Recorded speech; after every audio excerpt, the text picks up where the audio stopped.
सबको जय मसीह की।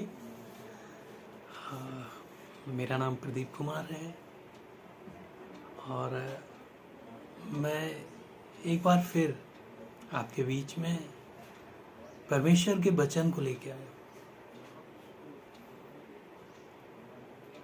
कि परमेश्वर के वचन से हमें और आपको बहुतायत की आशीष मिले। हालेलुया, प्रभु की स्तुति हो। परमेश्वर का वचन हमें बताता है पहला कुरिन्थियों और एक अध्याय में 27 से 29 पद में कुछ इस प्रकार लिखा हुआ है कि परमेश्वर ने जगत से मूर्खों को, निर्बलों को और नीच और तुच्छ लोगों को चुन लिया है। क्यों परमेश्वर का ऐसा वचन बताता है कि उसने मूर्खों को, निर्बलों को, नीच और तुच्छ लोगों को चुना है? उसने क्यों बुद्धिमानों को या विद्वानों को या होशियारों को या जो बहुत ताकतवर हैं या श्रेष्ठ हैं या ऊंचे हैं, उनको क्यों नहीं चुना? परमेश्वर ने मूर्खों को ही क्यों चुना है, या निर्बलों को, या नीच और तुच्छों को? चलिए मैं आपको एक जगह बाइबल में लेके चलता हूँ।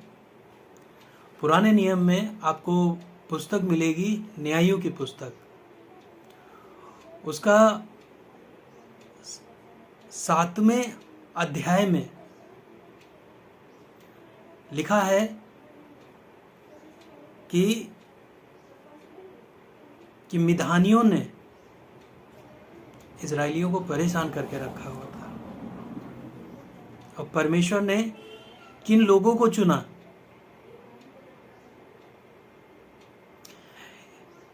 इसी में न्यायों की पुस्तक में एक कैरेक्टर का जिक्र है, उसका नाम है गिदोन। और न्यायों की पुस्तक उसके 6 अध्याय में इस व्यक्ति का जिक्र है और ये भी जिक्र है कि इजरायलियों ने परमेश्वर के विरुद्ध में बहुत गलत कार्य किए थे, जिसकी वजह से परमेश्वर ने इजरायलियों को मिधानियों के हाथों में सौंप दिया था। और गिदोन क्या कर रहा है? दाख रस के कुंड में गेहूं को झाड़ रहा है, उसको इकट्ठा करने के लिए। वो मिधानियों से डरा हुआ है कि कहीं उस अनाज को चोरी करके ना ले जाए। हालेलुया। और परमेश्वर क्या कह रहा है गिदोन से? जो न्यायों की पुस्तक है उसका 7 अध्याय 2 पद में लिखा है, परमेश्वर गिदोन से कहता है कि मैं मिधानियों को इजरायलियों के हाथों में नहीं करूंगा, क्योंकि इजरायली बहुत से हैं। कहीं ऐसा ना हो कि वो लोग ये सोचें कि हम अपने भुजबल के द्वारा हम बच निकले हैं या हमने विजय पाई है। हालेलुया। जब परमेश्वर भय उपजाता है तो बड़े से बड़े लोग डर जाते हैं। वही हाल इजरायलियों के साथ है कि मिधानी तो थोड़े से हैं, लेकिन वो इजरायलियों पे भारी पड़ गए। इजरायली उनसे डरे हुए हैं, गुफाओं में रहते हैं। हालेलुया।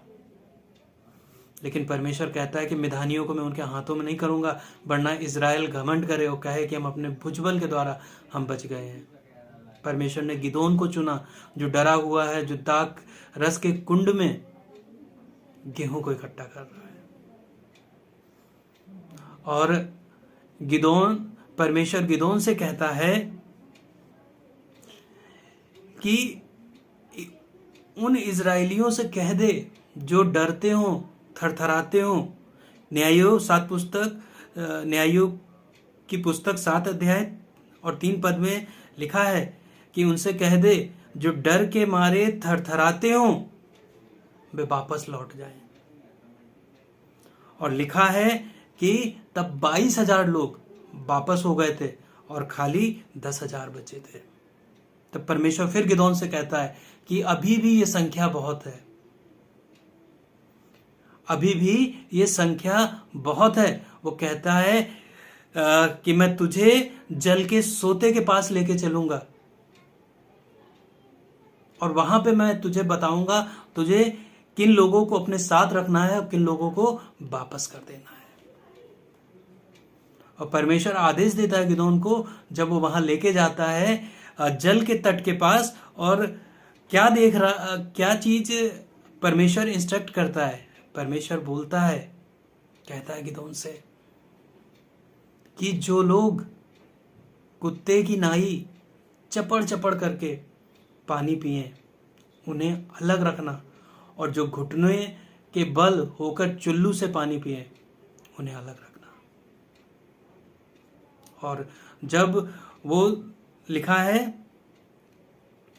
कि जब वो जल के सोते के पास गए और जो लोग कुत्ते की नाई पानी को चपड़ चपड़ करके पी रहे थे उनकी संख्या थी 300, और बाकियों को जो घुटने के बल चुल्लू लगा के पानी पी रहे थे उनको रिटर्न कर दिया। परमेश्वर ने कहा मैं इन 300 लोगों के द्वारा तुझको विजय दिलाऊंगा, मिधानियों पे, अमलेकियों पे और पूर्वी लोगों पे। हालेलुया। और लिखा है न्यायों की पुस्तक इसके 7 अध्याय के 12 पद में लिखा है मिधानी और अमलेकी और सब पूर्वी लोग तो टिड्डियों के समान बहुत से तराई में फैले पड़े थे और उनके ऊंट समुद्र तट के बालू के किनकों के समान गिनती से बाहर थे। हालेलुया। इतनी बड़ी सेना थी। ऊंट बोल रहे हैं बालू के किनकों से भी अधिक थे और टिड्डियों के समान वहां फैले हुए थे। हालेलुया। कैसा परमेश्वर का अनोखा कार्य है कि उसने मूर्खों को, निर्बलों को, नीच और तुच्छों को चुन लिया है।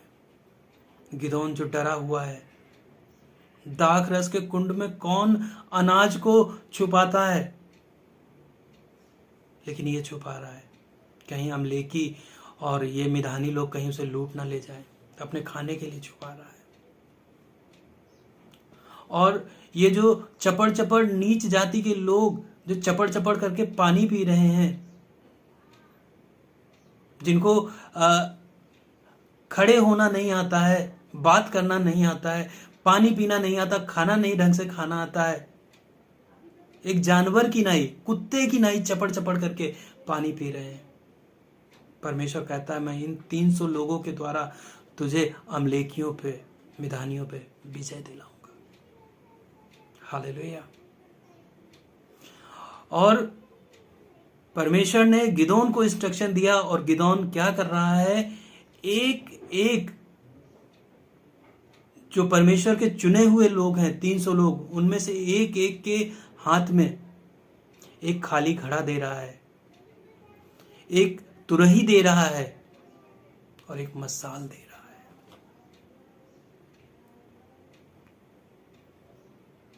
और कहता है कि जब मैं मिधानियों के पास जाके जब घड़ा फोड़ूंगा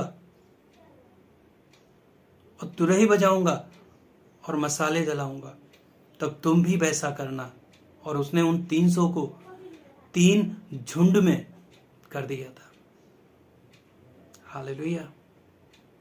और लिखा है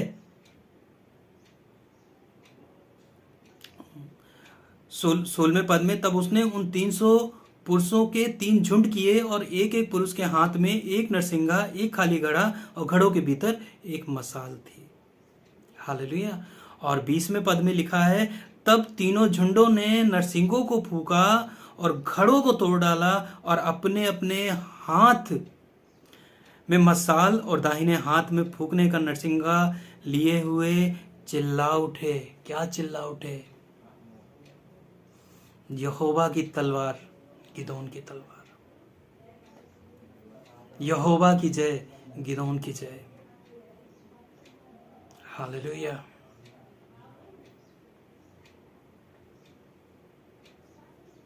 थैंक यू जीसस। और लिखा है 21वें पद में, तब वे छावनी के चारों ओर अपने अपने स्थान पर खड़े रहे। कौन? वही लोग जो 300 लोग थे, परमेश्वर ने चुना था कि तब वे छावनी के चारों ओर अपने अपने स्थान पर खड़े रहे और तब सेना के लोग दौड़ने लगे और उन्होंने चिल्ला चिल्ला कर उन्हें भगा दिया। हालेलुया। अरे उनके पास तो तलवार थे, विधानियों के पास भाले थे, और भी हथियार रहे होंगे जिनसे ये इजरायली लोग डरते थे। लेकिन आज क्या हुआ?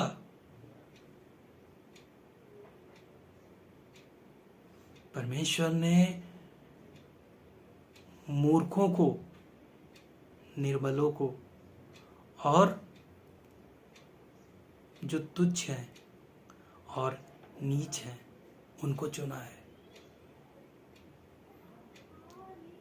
कि परमेश्वर चुन सकता था बुद्धिमानों को, होशियारों को, बलवानों को, ऊंचे और श्रेष्ठ लोगों को, फिर वो शायद वो महिमा नहीं दिखती। विद्वान कहता अरे मैंने बहुत पढ़ाई की है इसलिए मैं कर गया। बलवान कहता अरे मेरे अंदर तो 100 हाथियों का बल है इसलिए मैं उनसे लड़ गया, जीत लिया। और ऊंचे ऊंचे लोग सोचते अरे मुझे तो ये विरासत में मिला है, मुझसे श्रेष्ठ कौन है। लेकिन मेरे प्रियो, मैं बताना चाहता हूं, जब हम तकलीफों में घिर जाते हैं, बीमारियों में घिर जाते हैं, और जब हम डॉक्टर के पास जाते हैं तो डॉक्टर अपनी सारी पढ़ाई लगा देता है हमें ठीक करने में, सारे टेस्ट करा लेगा, सारी चीजें करा लेगा, लेकिन निष्कर्ष बाद में यही निकलता है कि अब कुछ नहीं हो सकता है, अब सब खत्म है, आप इनको ले जाइए। तब उस समय कोई एक ऐसा जन जो परमेश्वर का चुना हुआ हो, जिसको लोगों ने तिरस्कृत किया हो, जिसे निकाल दिया हो, जिसको कोई पूछने वाला ना हो, जो तुच्छ हो, वो आके उस भाई या बहन से कहता है कि बहन या भाई आप परेशान मत होइए, एक परमेश्वर है जो बहुत प्यार करता है,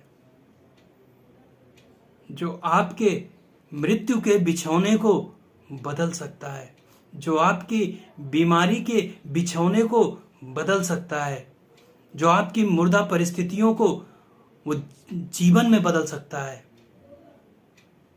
और बाइबल कहती है, यूहन्ना नबी की पुस्तक उसका 10 अध्याय 10 पद में यीशु मसीह कहते हैं कि मैं इसलिए आया कि वे जीवन पाएं, अर्थात बहुतायत का जीवन पाएं। हालेलुया। आप परेशान मत होइए, आप अपने अंदर हियाव बांधिए। आप परमेश्वर में हैं और आपको अगर ऐसा लग रहा है कि कुछ भी अच्छा नहीं हो रहा है, परिवार वालों ने साथ छोड़ दिया है या मेरी समाज में कोई वैल्यू नहीं है, लेकिन परमेश्वर ने आपको चुना है कि आपके द्वारा उस बड़े कार्य को करे जिससे परमेश्वर की महिमा हो। एक बलवान किसी चीजों पे जय हासिल कर लेगा क्योंकि उसने उसके लिए मेहनत की है, उसने उसके लिए अपना पसीना बहाया है। लेकिन परमेश्वर एक निर्बल को, जो बहुत दुबला पतला सा है, जो बिल्कुल डरा सहमा सा रहता है, परमेश्वर उसके अंदर अपना हियाव भरता है, अपनी आत्मा को उड़ेलता है और वो जाके बड़े से बड़े बीमारी के बिछौने को पलट देता है। परमेश्वर ने इसलिए चुना है कि वो अपना कार्य सिद्ध कर सके। फिर एक बार मैं कुरिन्थियों की पुस्तक पहला अध्याय 27-29 पद में लिखा है कि परंतु परमेश्वर ने जगत के मूर्खों को चुन लिया कि ज्ञानवानों के ज्ञान को लज्जित करे, निर्बलों को चुन लिया कि बलवानों को लज्जित करे।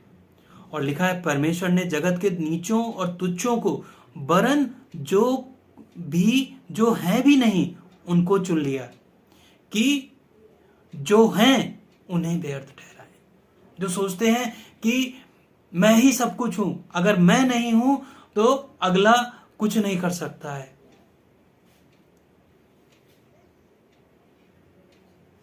लेकिन प्रियो, परमेश्वर ने आपको चुना है। क्यों चुना है? कि वो कहता है कि ज्ञानवानों के ज्ञान को लज्जित कर दे, बलवानों को लज्जित कर दे, और जो अपने आप को समझते हैं कि वो कुछ हैं, परमेश्वर उन्हें व्यर्थ ठहरा दे। और कुरिन्थियों की पुस्तक, उस पहला कुरिन्थियों पहला अध्याय 19 पद में लिखा है कि मैं ज्ञानवानों के ज्ञान को नाश करूंगा और समझदारों की समझ को तुच्छ कर दूंगा। कि डॉक्टर्स आपकी रिपोर्ट्स में लिख देंगे कि देयर इज नो होप, लेकिन परमेश्वर कहता है आशा में आनंदित रहो। हालेलुया। परमेश्वर आपको आज के इस वचन से बहुतायत की आशीष दे। हालेलुया। प्रभु की स्तुति हो। जय मसीह की।